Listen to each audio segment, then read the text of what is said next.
Hi, my name is Bill. I'm an ex-Air Force veteran. My father was in the Air Force, so I grew up in it.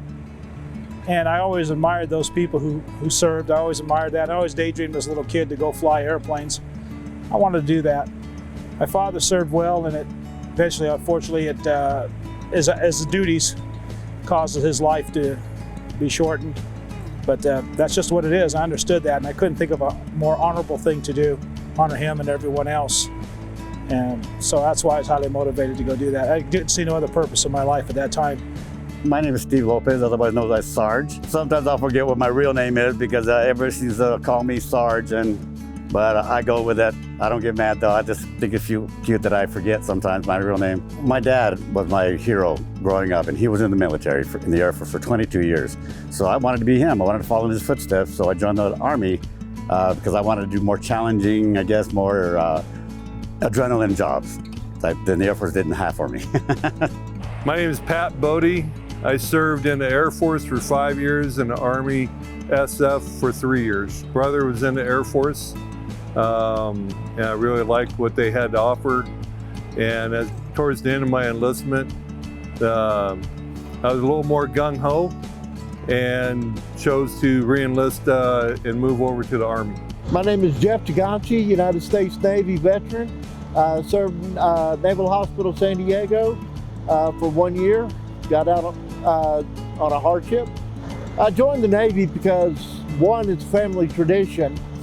Family's been in for the beginning. I wanted to go Marine Corps, but the Marines didn't have a medic, so I had to do the next best thing, go Navy, and then go be a medic. I think for me, it made me a better person. I learned so much more about myself and about people, how to interact. It was wonderful. My job was to train people how to fly airplanes. And watching a couple of those people go across it maybe took a little more time to get up to speed.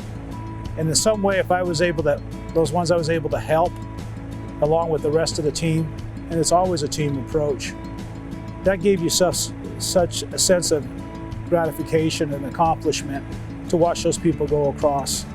And before that, I was more self-centered.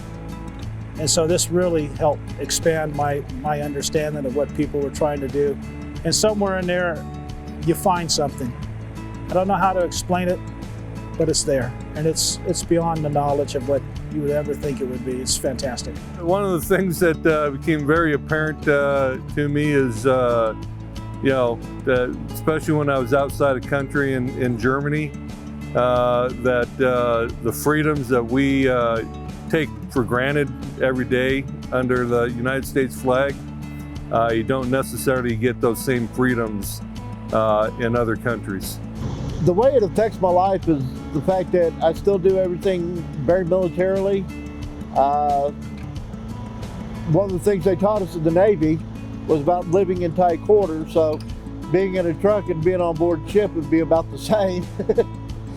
But it's, made me a very strong worker, very dependable, and being able to compensate for just about anything that comes down the pike. Well, I learned that I'm able to follow and then lead, but then to help people, to look at, see if they need any help personally, domestically, or military-wise. I try to train them and teach them and lead them in a way that they'll have more confidence in themselves.